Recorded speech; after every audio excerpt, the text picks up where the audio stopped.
Alors, Madame Agen a des problèmes de son. OK, elle se reconnaît, donc je vais peut-être déjà répondre à tout de suite à Violaine. Donc créer une entreprise pour proposer quel genre de service? Alors, une entreprise, c'est pas forcément, du service qu'on donne, hein, mais, tu vois, je t'ai donné l'exemple tout à l'heure des sciences comptes qui, pour certains ont souvent une appétence, assez marquée pour le bien-être animal ou, l'utilisation des animaux pour des remédiations thérapeutiques et cetera, donc, ça peut être des choses comme ça, mais une entreprise ah, Ça y est. bon, Excusez-moi, je ne sais pas ce qui s'est passé.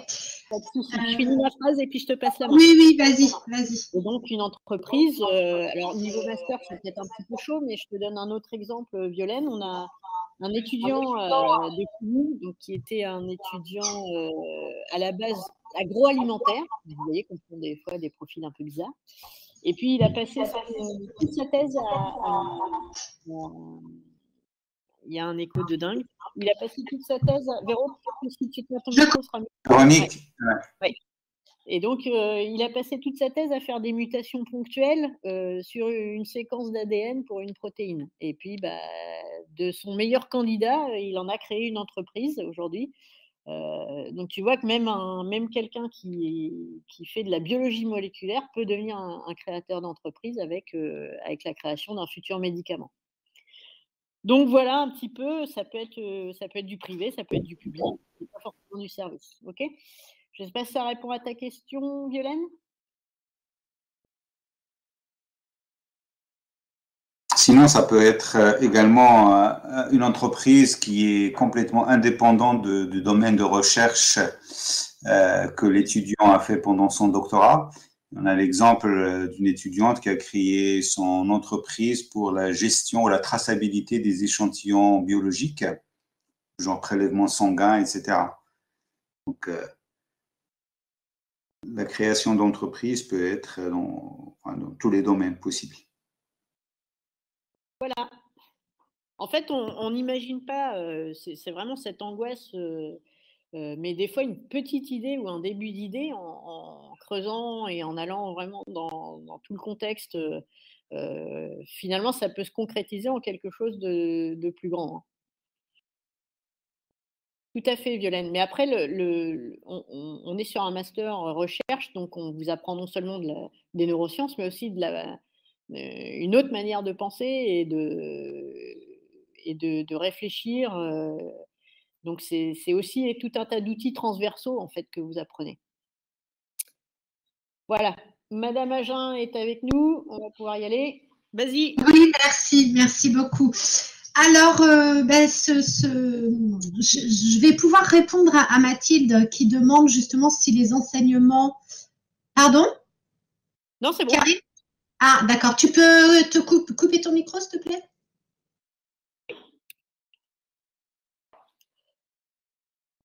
Bon. Donc, je vais répondre à Mathilde pendant ma présentation. Donc, je vais vous parler de la première année du master neurosciences. Alors, oh, Karine, tu as enlevé les diapos? On voit ton… Voilà, merci. Si tu peux mettre en plein écran, s'il te plaît. En diaporama, ouais, super. Merci beaucoup. Donc, en fait, vous voyez que ce parcours neurosciences moléculaires cellulaires est intégré et découpé comme pour la licence en semestre 1 et semestre 2. À gauche, vous avez dans le premier bloc des unités d'enseignement que l'on appelle obligatoires. Et ces unités d'enseignement obligatoires sont les mêmes que celles de l'autre parcours, que le parcours sciences et comportements. On y enseigne les biostatistiques, l'anglais, le projet personnel étudiant, la neurobiologie et les communications cellulaires, hein, l'évolution, comportement et cognition et les pathologies cérébrales. Donc, vous suivrez ces cours communs et obligatoires pendant les 3 premières semaines du semestre 1, c'est-à-dire au mois de septembre. Et ensuite, à partir de la 4e semaine du semestre 1, vous allez suivre des UE optionnel que vous choisirez. Alors, pour ce parcours-là, vous aurez 3 unités à choisir parmi les 4 que nous vous proposons. Les grands systèmes de neurotransmission, sans le N à la fin, la neurobiologie des comportements, l'anatomie et la physiologie du système nerveux, ou encore les réseaux neurovasculaires et interfaces sans cerveau. Alors, il faut savoir que certaines de ces UE optionnelles sont également proposées au parcours sciences des comportements. En fait, les 3 premières. Donc, ce sont, pour résumer, des UE qui commencent à être spécialisées, mais qui peuvent également intéresser le parcours sciences des comportements.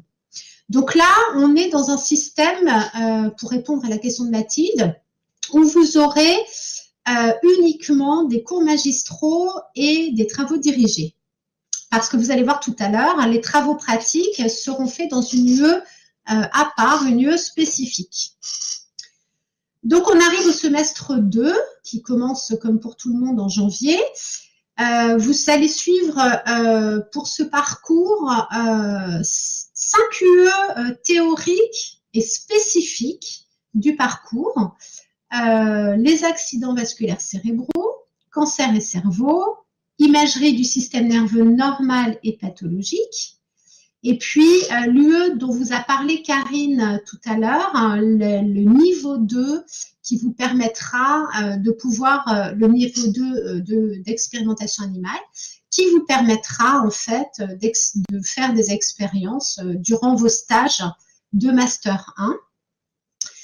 Et puis, je n'ai pas parlé de l'UE qui est tout en haut, qui consiste en des séminaires dans le champ des neurosciences. Alors, cette UE sera nouvelle, elle est très, très spécifique et très spéciale, puisque au cours de cette UE, vous serez amené à organiser vous-même ces séminaires. C'est-à-dire que vous chercherez en fait des conférenciers anglophones, internationaux, des conférenciers que vous souhaiterez faire intervenir dans le master. Vous les contacterez avec notre aide, bien sûr, hein, si vous avez besoin, et puis vous leur demanderez s'ils sont d'accord pour faire une conférence dans le cadre du master. Voilà, donc vous choisirez les thématiques, bien évidemment dans le thème des neurosciences, et puis les conférenciers. Et donc, on pourra tous ensemble écouter les conférences de ces chercheurs lorsque vous aurez terminé d'organiser cette série de séminaires. Une fois que vous aurez terminé de suivre toutes ces UE théoriques, en général c'est fin février, début mars, vous avez les examens. Alors, je n'ai pas parlé tout à l'heure à la fin du semestre 1, mais vous aurez les examens avant les vacances de Noël. Là, pour le semestre 2, vous bouclez les examens théoriques en fin mars, en général, tout est terminé au niveau théorie. Et vous pouvez alors commencer aussi les UE pratiques. Alors, vous avez 2 types d'UE pratiques. La première s'appelle UE pratique labo. En fait, elle consiste en des travaux pratiques tels que vous les connaissez en licence, mais ceux-ci sont un petit peu particuliers pour le parcours NMCI, puisque vous ferez en fait ces travaux pratiques au laboratoire, dans nos laboratoires à Cicéron. Donc, vous ferez tous ces travaux pratiques à Cicéron.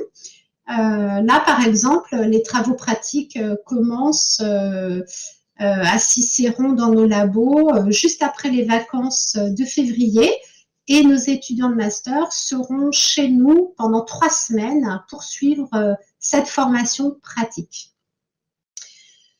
Une fois que tout cela est terminé, donc c'est ensuite, en fait, je me suis trompée tout à l'heure, que vous avez les examens du semestre 2.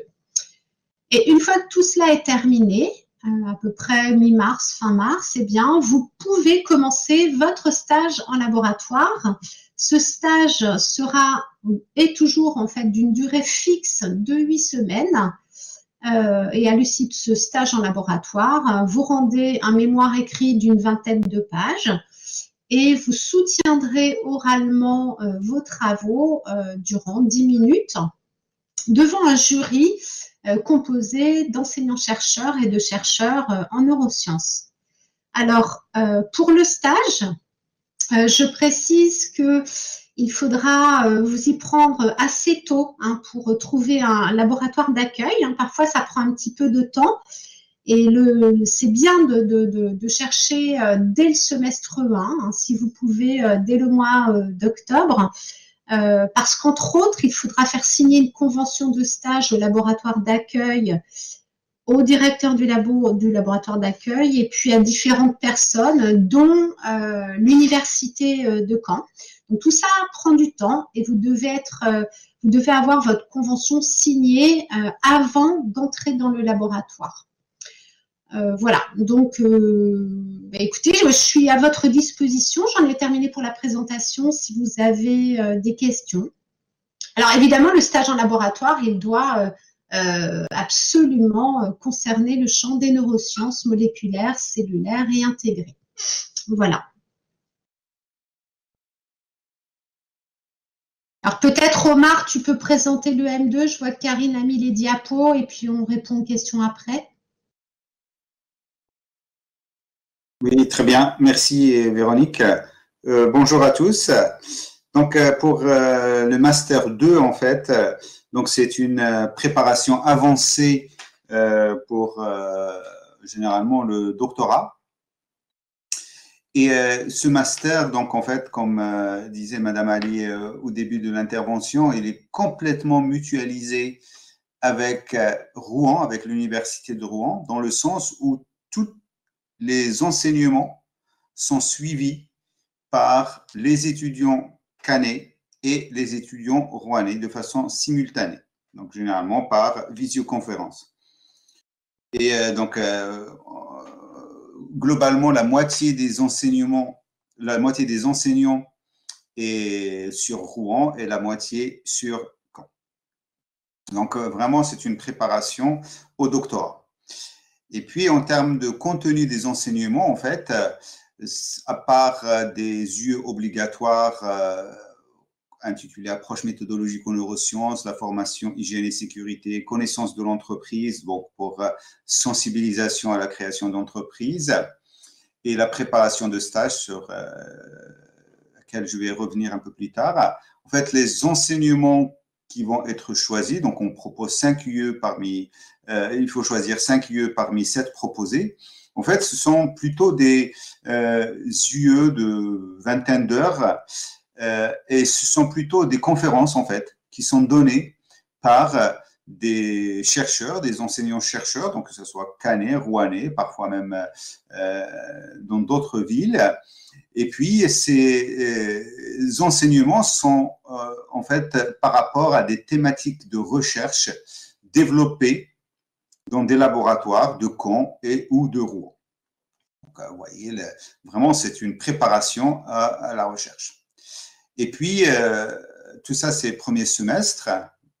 Et puis, également, au deuxième semestre, eh bien, il est consacré entièrement au stage de longue durée, donc entre 4 et 5 mois dans un laboratoire de recherche sur une problématique, une thématique, bien entendu, de neurosciences.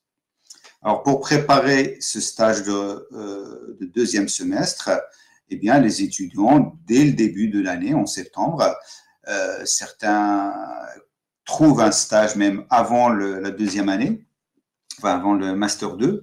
Donc, dès le début de l'année, eh bien, ils commencent à préparer leur stage, faire une recherche bibliographique sur le sujet qui va être traité lors du stage de longue durée. Et donc, en janvier, en fait, tous les étudiants, en fait, qui ont trouvé un stage, eh bien, ils connaissent bien leur sujet et de travail. Et puis, ils le préparent à travers c'est un petit mémoire de 6 pages et puis une soutenance orale, généralement fin décembre, avant les examens. Et puis, bien sûr, le stage de longue durée, eh bien, il est sanctionné par présentation orale et un mémoire de vingtaine de pages. Alors, juste, je précise, en fait, le passage entre le M1 et le M2 est de droit, quand l'étudiant valide la première année. On ne peut pas refuser un étudiant qui a un Master 1 de mention neurosciences d'accéder à la deuxième année s'il valide ses examens. Et donc, le Master, il faut le considérer comme étant un diplôme sur 2 années. Voilà, brièvement, et je suis prêt si vous avez des questions. Et en M2, le stage, bien sûr, dès que le stage dépasse 2 mois environ, eh bien, il est forcément gratifié. Gratification environ 600 €. Donc, la loi impose en fait que dès que le stage dépasse 8 semaines, eh bien, il faut qu'il soit gratifié par le laboratoire d'accueil. Alors, Zoé, moi je réponds pour le M1. Choisir une UE par rapport à une autre change quoi? Karine, si tu peux remettre la diapo, s'il te plaît, du M1. Eh bien, ça peut.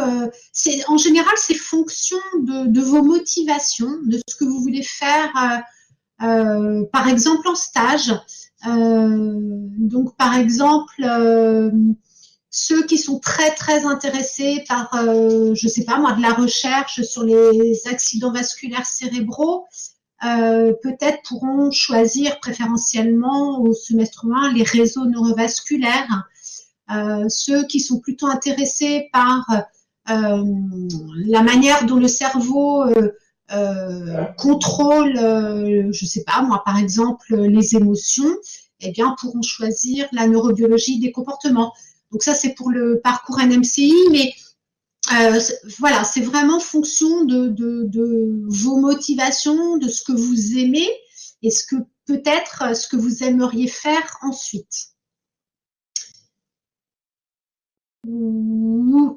Cassandre, est-il possible de faire un parcours en M1 puis de se réorienter vers l'autre parcours en M2, vous voulez dire?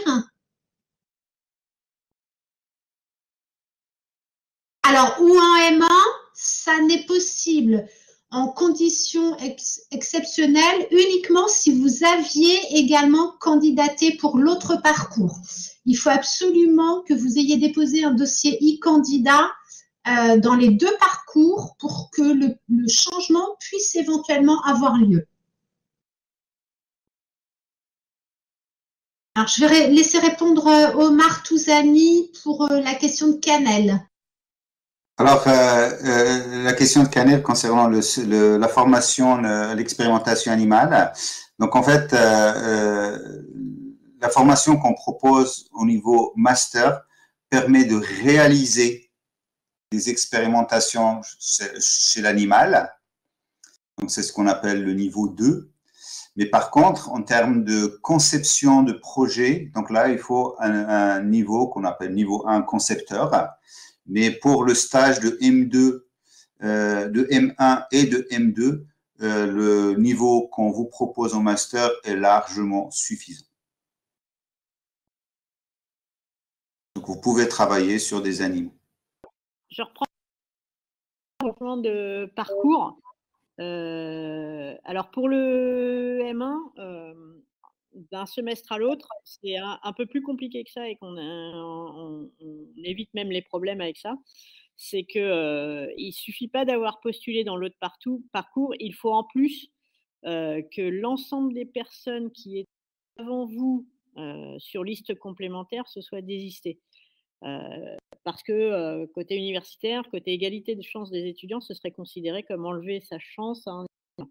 Donc, franchement, ultra compliqué d'un point de vue juridique entre semestres, mais par contre, sur demande et entretien avec la commission pédagogique, c'est un peu plus envisageable entre le M1 et le M2. Voilà. Ouais, c'est vraiment exceptionnel, ouais. Ouais.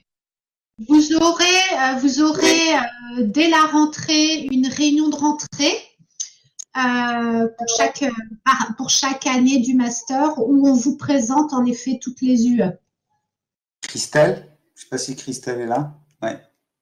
Oui, je suis là. Je vais pouvoir prendre le relais pour présenter le second parcours, en tout cas sur le parcours sciences des comportements sur la première année.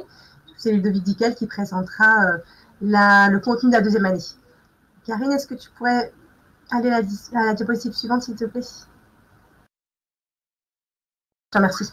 Alors, Véronique a vraiment très bien présenté l'organisation de la première année. Le schéma qu'on va avoir sur le parcours sciences des comportements sera relativement similaire.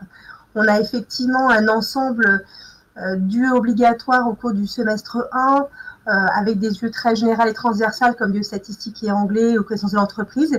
Et puis des UE, on le voit bien ici, des UE plus avec la couleur comportement, mais qui sont partagées par le parcours neurosciences, et des UE plus avec une couleur neurosciences qui sont également partagées avec le parcours sciences des comportements. Et vraiment, là, c'est qu'on est vraiment sur de l'interface. On fonctionne également avec un système d'UE à choix. Alors ça, c'est une vraie volonté.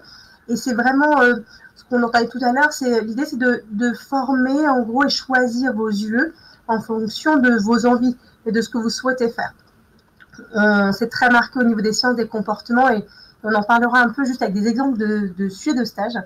C'est qu'en fait, les gens font des sciences de comportement pour des raisons extrêmement différentes, qui vont du côté très recherche biomédicale à la recherche très fondamentale comportement animal. Et donc, effectivement, ces UE à choix vous permettent de former le profil qui vous correspond le plus, avec là on le voit bien, hein, neurologie fondamentale, où c'est vraiment beaucoup plus axé comportement, ou alors plutôt pathologie cérébrale, où on est plus sur du domaine biomédical. Ce sera à chacun de faire ça. Sachant que, attention, bien entendu, vous choisissez les UE en fonction de vos envies, mais cela ne restera en aucun cas l'accès à certains stages en laboratoire, bien entendu. D'accord ? Donc, vous ne ferez pas d'erreur en choisissant une UE plutôt qu'une autre. On peut très bien choisir une UE et se rendre compte que c'est un domaine de recherche qui nous intéresse moins. Mais d'où l'intérêt d'avoir cette palette de choix qui vous est proposée. Pour le semestre 2, l'organisation aussi avec ces séminaires, donc là plus en neurosciences comportementales, et on a aussi la formation expérimentation animale niveau 2 qui est importante pour que vous ayez le droit d'effectuer un stage en laboratoire, et aussi à nouveau qui a été gardé sur le parcours sciences des comportements, ces UE à choix 3 parmi 4 pour le semestre 2. Donc on voit c'est assez diversifié en termes de choix d'options. Donc voilà, il y a une liste effectivement qui est très longue. Lors de la réunion de rentrée, on va un peu plus dans la description du contenu de chacune de ces UE-là, mais c'est non d'UE, en tout cas vous y avez accès assez facilement dans le programme du master, donc je vous laisserai regarder ça plus tranquillement. On arrive sur les UE pratiques. Alors il y a effectivement des petites différences par rapport à l'autre parcours. Il y a l'UE pratique de laboratoire.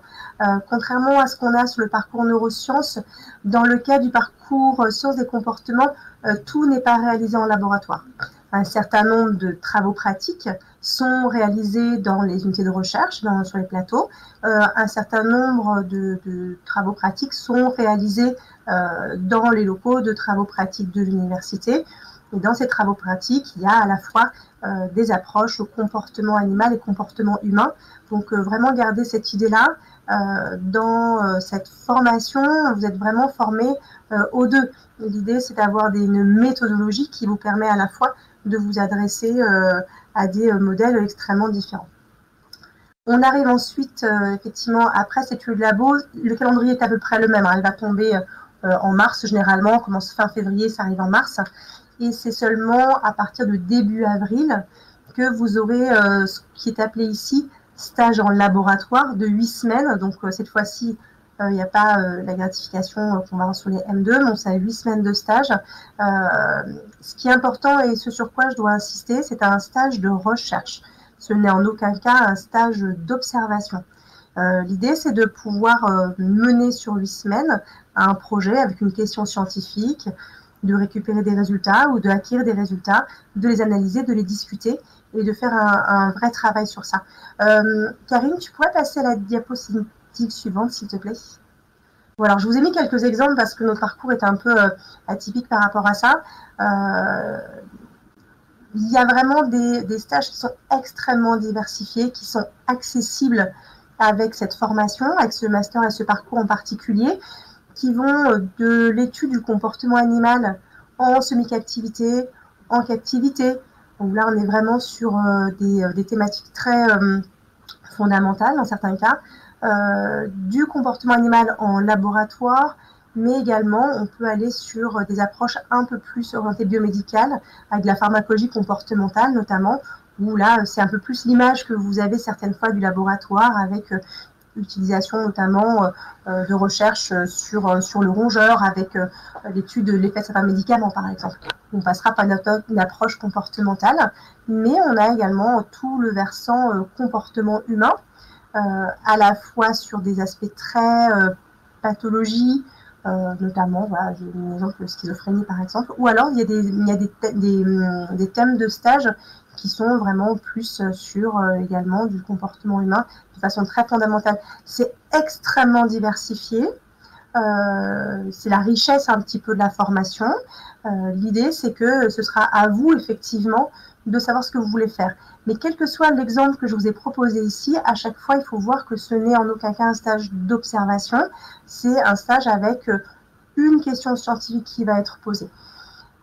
Une autre chose qui est quelque chose qu'on nous demande souvent, votre sujet de stage de M1 ne présage pas de votre sujet forcément de stage de M2. Certaines personnes vont vouloir faire, par exemple, un stage de M1 en étudiant, je ne sais pas, le comportement humain, certaines pathologies cérébrales, et finalement vont se rendre compte au cours de ce stage-là qu'ils aimeraient avoir plutôt une approche plutôt chez l'animal, pas forcément invasif, et on voit des changements assez marqués. Ce stage de M1, ça vous permet aussi de découvrir peut-être un domaine que vous connaissez moins. Donc, c'est assez riche et vous avez vraiment le choix de faire ce que vous voulez. Ce stage-là, c'est vous qui le choisissez, c'est vous qui faites les démarches nécessaires pour le trouver. Donc effectivement, comme disait Véronique tout à l'heure, c'est important de s'y prendre tôt et d'avoir une idée claire de effectivement ce que vous voulez faire. Après, on peut être là pour vous orienter, vous aider dans cette recherche-là, et là, vous êtes suivi. Ce que j'ai mis en remarque tout au bout, autant les stages de terrain peuvent être réalisés sur des stages longs de M2, c'est généralement moins le cas sur le stage de M1 parce que c'est beaucoup plus court et ces stages de terrain sont forcément plus compliqués à mettre en œuvre sur des délais aussi brefs. Voilà, et je vous remercie et si vous avez des questions, je me ferai un plaisir d'y répondre. Ok, donc je suis Ludovic Dickel, la personne que vous avez vue en photo à côté de Christelle José tout à l'heure. Donc ce que je tiens dans la main, c'est pas un guano de mouette, hein, c'est un petit poulpe, hein, pour répondre à la question qu'on me pose le plus souvent. Donc je suis responsable du M2. Tout a été dit par les collègues à propos, par Omar Touzani à propos du M2 NMCI, au niveau de l'organisation générale de l'année, au niveau de l'organisation, la présentation du stage, et au niveau de l'organisation des semestres 3 et 4. La spécificité du M2 dans le parcours sciences du comportement est essentiellement orienté sur le choix du lieu que vous avez à opérer au cours du semestre 3. Vous avez 5 UE à choisir parmi 6. Quand on regarde les UE, il y a des UE qui sont très orientés sur ce que Christelle appelait le biomédical. Donc, c'est plutôt des UE plutôt vers la santé humaine ou la santé animale. Vous regardez par exemple la première UE, comportement et système de neurotransmission. C'est une UE qui est organisée par des collègues de pharmacologie comportementale. Émotion et cognition, là on est dans le champ du comportement animal et du comportement humain. Typiquement, intégration sensorimotrice chez l'humain, c'est de la santé humaine. Pour éthologie animale et humaine, là on est vraiment sur le comportement animal et les sciences un petit peu plus fondamentales. Donc vous voyez que en gros, sur les UE, vous avez des UE qui sont orientés vers la santé, d'autres UE qui sont un petit peu plus orientés vers le fondamental. Alors, dans le prolongement de ce que disait M. Touzani tout à l'heure, l'organisation du M2 n'est pas une organisation, n'est pas une progression pédagogique comme ce que vous pourrez connaître en M1, en ce sens que les gens que vous allez avoir devant vous sont vraiment des personnes qui vont vous parler soit de projets de recherche, soit de thématiques de recherche qui sont propres à leur laboratoire. Donc, on a plus une logique de travail de type puzzle, c'est-à-dire vous assistez à ce que Omar Touzani appelait des conférences, mais que vous allez recoller vous-même de la façon la plus cohérente possible. C'est pas tout à fait le même esprit qu'en M1. Alors pour le M2, sciences des comportements, c'est un M2 qui est habilité Rouen-Caen, mais tous les enseignements se font à Caen parce que les principales compétences dans le domaine sont à Caen. Donc c'est pas toutes les jeux se font en présentiel dans ce cas-là. Les questions qu'on a souvent, c'est sur les stages de laboratoire. Alors, Christelle José vous en a dit pas mal par rapport aux thématiques qui sont abordées. Au niveau des sujets de stage, il y a des stages en laboratoire qui sont très cliniques. Alors, centrés sur le comportement, c'est-à-dire que vous allez développer des thématiques qui sont centrées sur le comportement avec différentes spécialités qui vont permettre d'expliquer des comportements. C'est comme ça qu'on va définir que le stage est compatible avec le M2 ou pas. Pour les stages de terrain, on a souvent des stages qui se font sur le comportement animal, c'est assez fréquent, qui se font en zoo ou des stages de terrain. Alors, ce sont des stages qui sont très atypiques, souvent encadrés parfois encadrés par des gens qui ne sont pas très familiarisés avec l'encadrement des stages de M2. Ce qu'on conseille de faire, c'est de proposer à l'équipe pédagogique qui officie dans ce parcours sciences des comportements la thématique qui est proposée par le responsable de stage, et puis on expertise nous-mêmes, on vous dit si c'est compatible avec le master ou pas. Donc voilà, je suis, comme mes collègues, à votre disposition pour répondre à vos questions.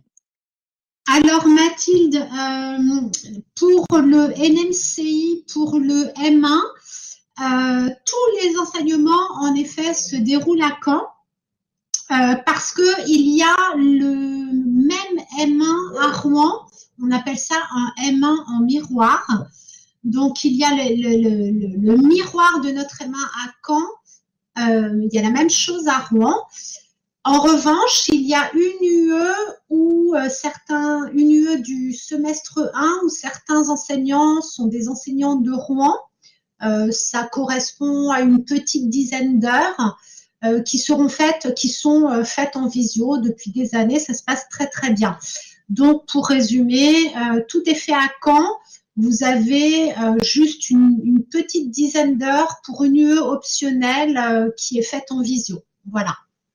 Pour faire suite à ce que vient de dire Ludovic Dickel sur la validation des sujets de stage, en master NMCI en première année, et je pense que c'est la même chose en deuxième année, il nous faut absolument de la même façon voir vos sujets de stage avant le début du stage. Bien entendu, il faut absolument qu'on valide les sujets de stage avant que vous fassiez signer les conventions, parce qu'il faut que ces sujets de stage soient en cohérence avec le parcours également. Petite précision aussi, vous devez postuler séparément, si vous ne savez pas encore, hein, mais vous devez encore postuler séparément pour les deux parcours. Corentin, on préfère maintenir du lien, donc que tout le monde soit présent. Alors pour les dates de campagne, on n'a aucune nouvelle de notre côté. Il est possible que des gens en aient déjà. Mais classiquement, ça ne devrait pas tarder. L'année dernière, c'était avril-mai. Donc, de toute manière, ça veut dire qu'il faut commencer dès maintenant à faire la liste des masters qui vous intéressent et commencer dès maintenant à faire proprement vos CV, vos lettres de motivation, etc. etc. Alors, oui, on peut mettre et comment ça se passe après le master pour réaliser un doctorat. Donc, il y a une grande contrainte, Cassandre. Il y a une contrainte financière. aucun doctorant n'est engagé dans un doctorat sans sécurisation des 3 ans de salaire. Donc ça, c'est pas, alors sauf si vous êtes, très, très riche, hein, mais en gros, c'est une politique de laboratoire. C'est à nous, dans les laboratoires, de trouver des financements de thèse. Il peut y avoir des concours aussi, et cetera. Mais après, vous êtes vraiment des chercheurs, sur, 3 ans, votre projet, quoi. Omar, si tu veux compléter, tu as commencé? Oui, non, mais je pense que la question de Cassandre, c'était comment intégrer un doctorat. Donc là, après, c'est à l'issue du Master 2. Donc, il y a différentes configurations qui peuvent se présenter. Donc, les laboratoires de recherche dans lesquels vous effectuez le stage de Master 2 vous proposent, bien sûr, un sujet de doctorat, rémunéré, bien sûr, comme disait Madame Ali. Sinon, parfois, il y a aussi des appels d'offres ou des annonces pour des doctorats, que ça soit pas forcément à Caen, mais que ça soit dans d'autres villes en France ou même à l'étranger. Puis juste, j'ai oublié tout à l'heure de préciser, en fait, pour le stage de Master 2, donc les stages ne se font pas systématiquement et automatiquement à Caen. Donc là, dans chaque promo, il y en a qui vont dans d'autres laboratoires de neurosciences en France, il y en a également à l'étranger. Là, cette année, il y en a 3 ou 4 pour le parcours NMCI qui sont à l'étranger. Alors, pour la thèse, pour répondre à Célia, comment ça se passe la thèse? Généralement, l'étudiant ne choisit pas le sujet. Dans le domaine sciences et santé, généralement, c'est le laboratoire d'accueil, donc le directeur du laboratoire ou l'encadrant de thèse qui vous propose un sujet sur lequel vous travaillez. Cassandre, pour l'histoire des laboratoires d'accueil, de manière générale, on va vous instiller tout ça dans la formation. Oui, hein. oui, ne vous inquiétez pas. Commencez pas à déjà angoisser, mais c'est notre rôle aussi de vous accompagner là-dessus.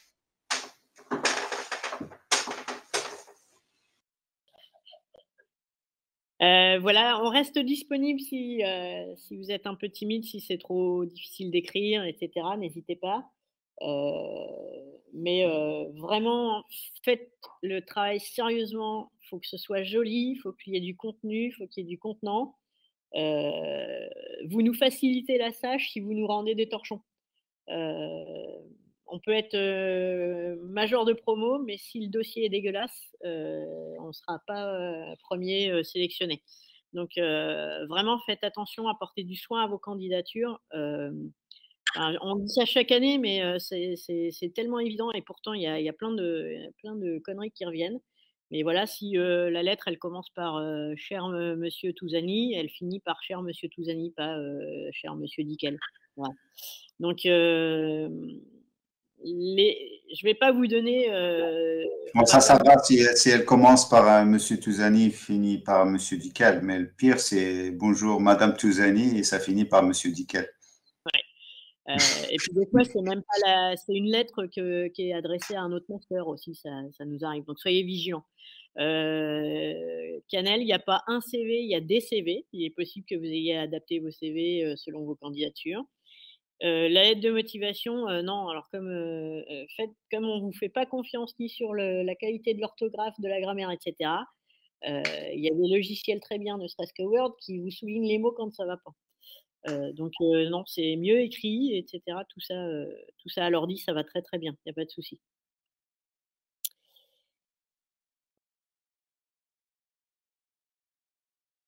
Il y a Canel, pour continuer, je pense que vous avez eu des cours pourtant de CV, mais on vous a appris qu'il y a des CV et qu'un CV, comme une lettre, il s'adresse à quelqu'un. Donc la première section d'un CV quand on postule en master, c'est pas la section hobby, c'est pas la section job d'été, d'accord? En toute logique, vous allez postuler pour une position académique, donc vous commencez par une section académique.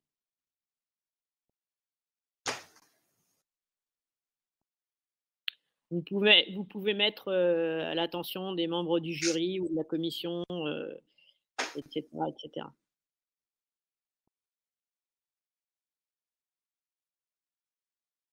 Voilà. Donc, vous avez nos adresses mail, c'est assez facile. Hein, adresse institutionnelle, donc prénom, point nom et @unican.fr. Et puis, vous nous rencontrez assez régulièrement sur les campus, donc n'hésitez pas aussi à venir nous voir directement. D'ailleurs, si vous savez que vous avez marqué des enseignants, nous, on ne connaît pas vos noms, donc n'hésitez pas à mettre vos photos. Alors, avec un masque en ce moment, parce que vous, on vous aura connu qu'avec des masques, mais faut pas hésiter à, même ces petits détails-là, voilà, si vous savez qu'il y a le courant qui est bien passé avec un des enseignants, etc. Il ne connaît peut-être pas votre nom, mais peut-être que vos yeux, en tout cas, et votre coiffure, ça lui parlera. Donc, facilitez-nous la tâche. Donc, si vous avez plus de questions, il est 19h15. Pour nous, les plus vieux, c'est l'heure d'aller manger la soupe. Et pour vous, c'est jeudi soir, donc j'imagine que vous allez sortir, prendre un apéritif. Donc, on vous remercie d'avoir assisté à cette présentation. On reste encore disponible, hein, n'hésitez pas. Et puis, vous devriez dès demain commencer le CV, la lettre de motivation. Voilà, bon courage et puis merci à mes collègues aussi d'être restés aussi tard. Bonne soirée, merci. Bonsoir à tous, à bientôt. Bonsoir à tous, bonne soirée. Bonsoir, bonne soirée.